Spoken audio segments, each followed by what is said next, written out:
Hello, Kinders. We're back for another night of bedtime stories. I hope you had a really great day today. Tonight we're going to read a book called The Kissing Hand. And this one has one of our favorite characters, the little raccoon, Chester, that we read about when there was a bully that was not being very kind and his mom gave him some good advice. So we've heard about Chester before. This book is by Audrey Penn, and the illustrations are by Ruth E. Harper and Nancy M. Leake. The Kissing Hand.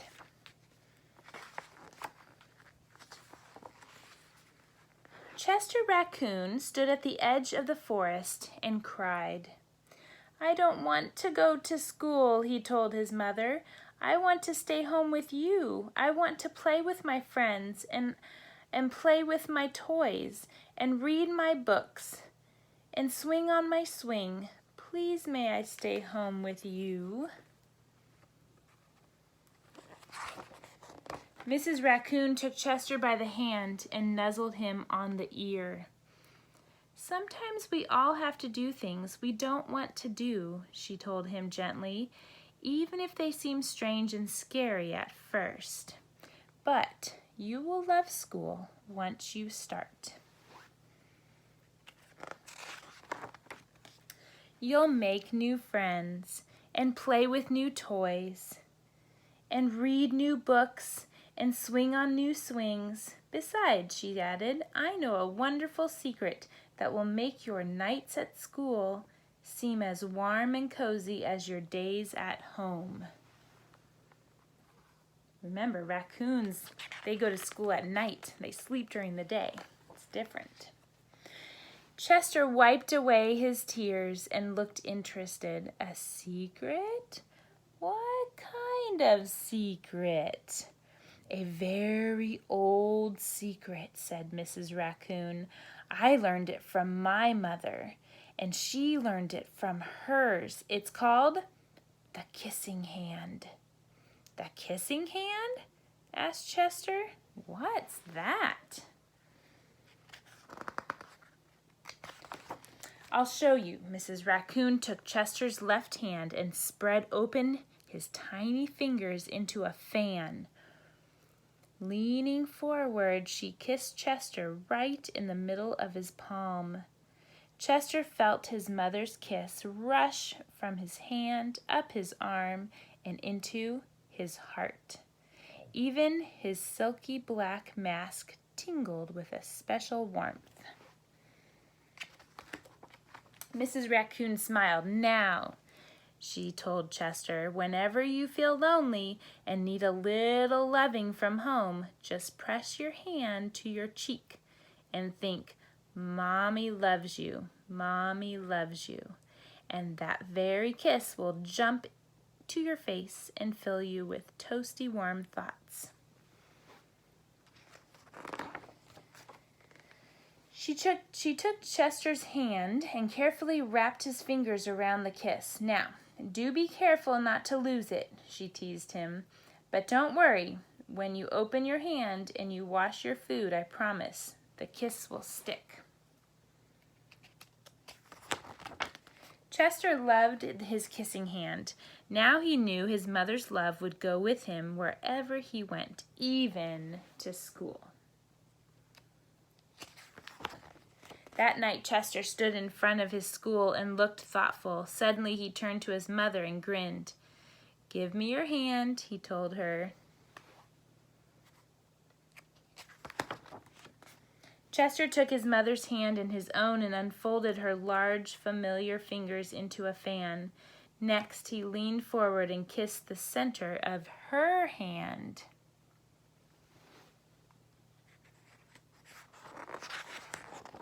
"Now you have a kissing hand too," he told her, and with a gentle goodbye and "I love you," Chester turned and danced away.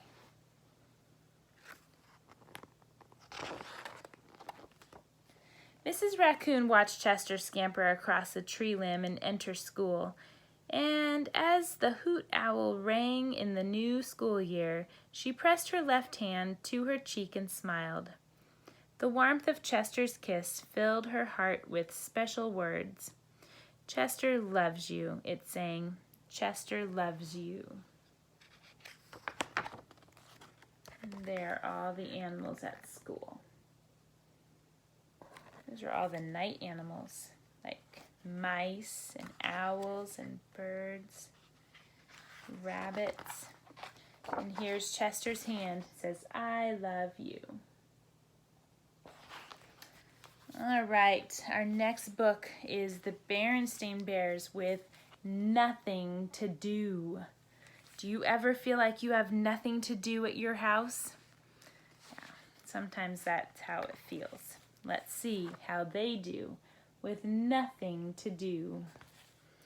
This book is by Stan and Jan Berenstain. Brother and sister were sitting on the front steps of their treehouse looking sad and grumpy. Why are you two looking so sad and grumpy? Asked Mama Bear. Because, said Sister, there's nothing to do. That's right, said Brother. There's nothing to do, and it's boring. Boring, boring. Mama looked around. The other bear country creatures seemed to have plenty to do. Mama Robin was feeding worms to her baby.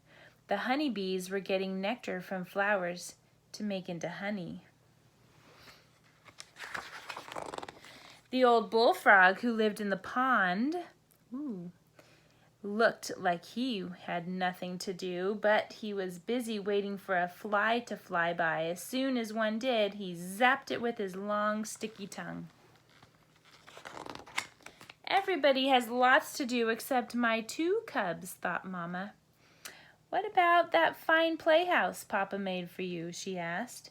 It's boring in there, said Brother, and besides, it's got spiders, said Sister. What about picking raspberries, said Mama. I'm sick of raspberries, said Sister, and besides, said Brother, they have thorns. How about picking up rocks to see what's under them? That's one of your favorite things to do, said Mama. It's too hot to pick up rocks, said Brother. And besides, said Sister, we're tired of looking under rocks. Mama decided to make one last try. Why don't you go over to Farmer Ben's and watch him milk his cows, she said. That's too long a walk, said Brother. And besides, said Sister, cows are boring. I know, Mama said. Boring, boring. That's right, said the cubs. Well, said Mama, I'm glad you cubs have nothing to do. I'm very glad indeed. Why are you glad? Asked the cubs. But Mama didn't answer. She had gone into the garage. Suddenly, Brother and Sister didn't look sad and grumpy anymore. They looked worried. When Mama came out of the garage, she was carrying things. She was carrying lots of things. She had a scrub brush, a bucket, one of those long-handled things you clean windows with, a shovel, a rake, and a bag of something smelly. I'm glad you're bored and have nothing to do, said Mama, because there's a lot of work to be done around here. Lots of work. First, take these things and scrub the steps until they shine. Then take these things and wash the windows until they glow. Then take these things over to the garden and... Phew, said the cubs, holding their noses. What is that smelly stuff? It's fertilizer for you to put in the garden, said Mama.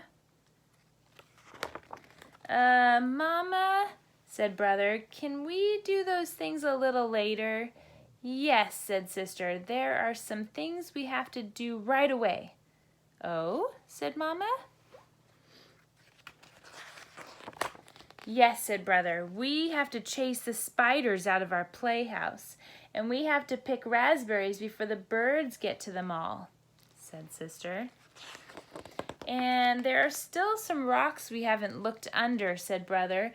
And then we have to go over to Farmer Ben's and watch him milk his cows, said Sister. Well, said Mama, I guess the steps and the windows and the garden can wait a little bit longer. Mama smiled as the cubs got to work chasing spiders out of the playhouse. Then she went about her own business because there's one thing about mamas. They never get bored. They always have lots and lots and lots to do. All right, our last story tonight is called Bear's Bargain. This story is by Frank Ash. Bear's Bargain. One day, Bear said to Little Bird, I wish I could learn how to fly. I'll show you how to fly, chirped Little Bird, if you teach me how to be big.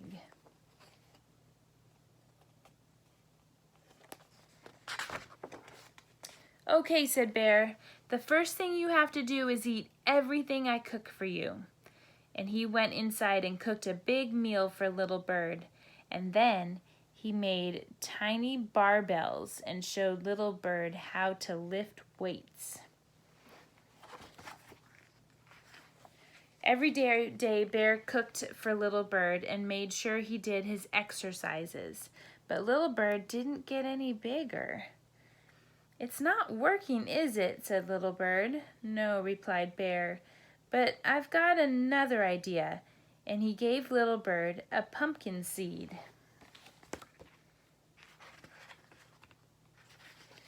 Bear showed Little Bird how to plant the seed and gave him a tiny watering can.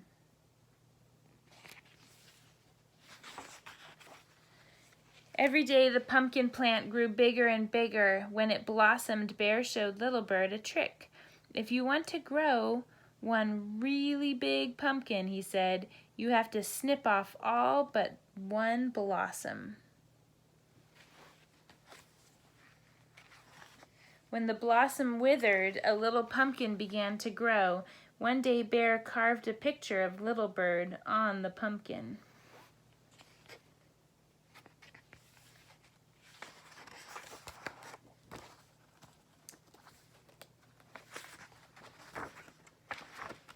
As the pumpkin grew bigger and bigger, so did the picture of Little Bird. Look, it's getting bigger, bigger, bigger, bigger.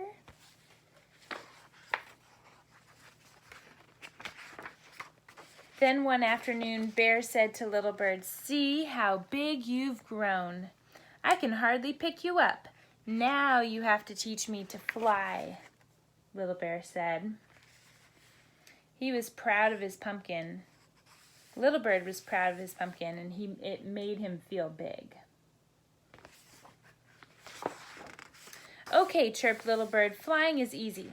Just climb up on the rock over there, and then flap your arms and jump. Bear did exactly as Little Bird said. He climbed up on the rock, flapped his arms, and jumped. But he soon hit the ground with a bump. It's not working, is it? Said Bear. No, chirped Little Bird. But I've got another idea. First we have to go shopping, and then I'll show you exactly what to do. So Little Bird and Bear went downtown and bought some paper and sticks and string and glue. And when they got home, Bear set to work. At first he had trouble tying knots.